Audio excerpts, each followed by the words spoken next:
Welcome to the League of Legends Champions Spotlight, featuring Hecarim, the Shadow of War.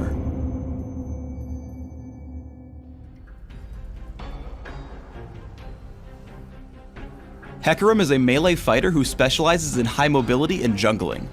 Whether striking multiple nearby enemies on the move or leading the charge into teamfights, Hecarim exemplifies mobile, high-impact fighting.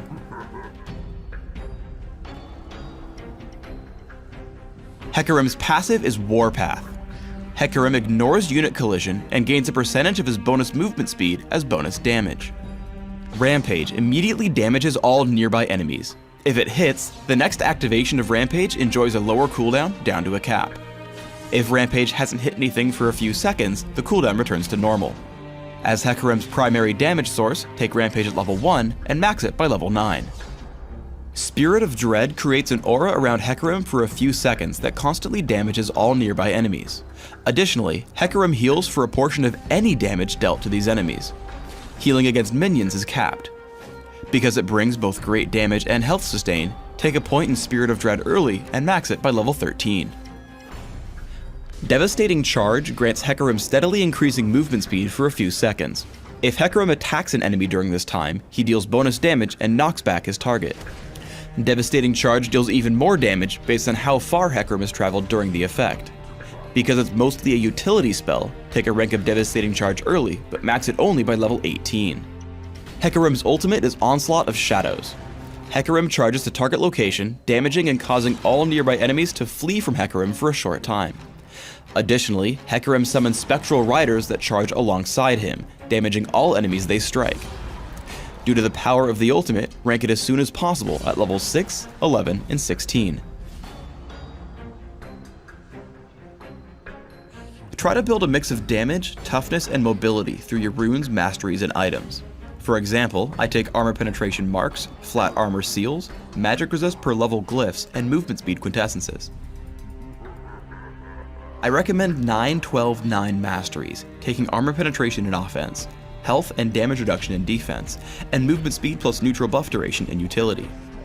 When not jungling or in Dominion, drop the minion-specific masteries for extra armor and magic resist. In Classic, I open with Boots of Speed and 3 health potions.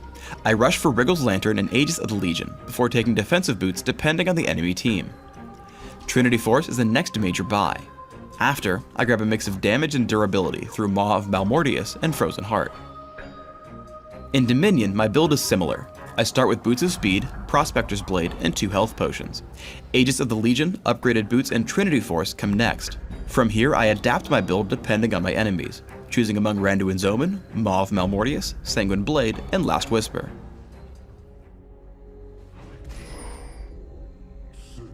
Try to always gank enemies from behind. I activate Devastating Charge, close the distance on Galio, and make sure to push him away from his turret.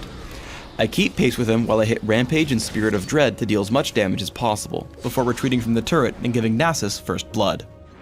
Let's look back at this fight, because there's something else to point out. Hecarim wants to keep up with enemy champions as long as possible to maximize his damage. Notice how I tell Hecarim to move forward immediately after every basic attack, ensuring that I stay next to Galio as long as possible for more Rampage hits. Make sure to use the most of Hecarim's mechanics. Before I shove Ezreal toward the wall, I first use Rampage, because Devastating Charge's movement speed feeds into Warpath, giving me bonus damage. I chase with Ghost as he runs, using Rampage and Spirit of Dread to kill him without breaking stride. I turn on Kayle and hit Onslaught of Shadows to lock her up under the turret and grab another kill. Finally, with Spirit of Dread still active, I Rampage and smite nearby minions to gain health back as I escape.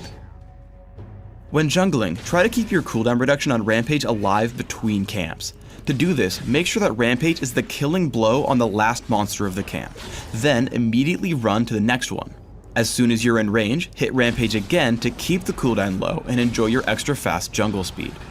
In this case, it let me clear the camps just fast enough to grab the Lizard Elder with Smite and run away with Devastating Charge.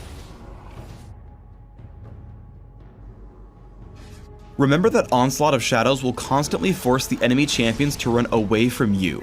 Here I initiate on Rammus and move such that he'll run into my team. I push him with Devastating Charge and stay in front of him, cutting down his health with Rampage.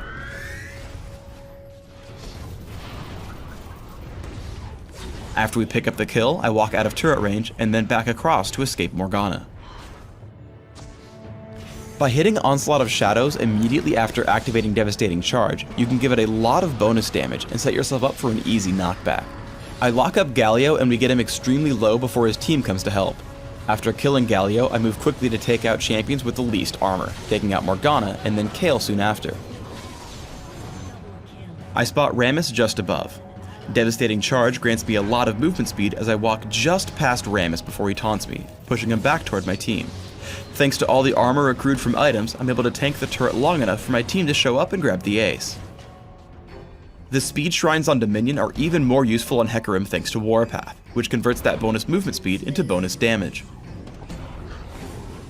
This helps me catch up to Nidalee for 1 kill before moving down to meet Fizz with Onslaught of Shadows and a second.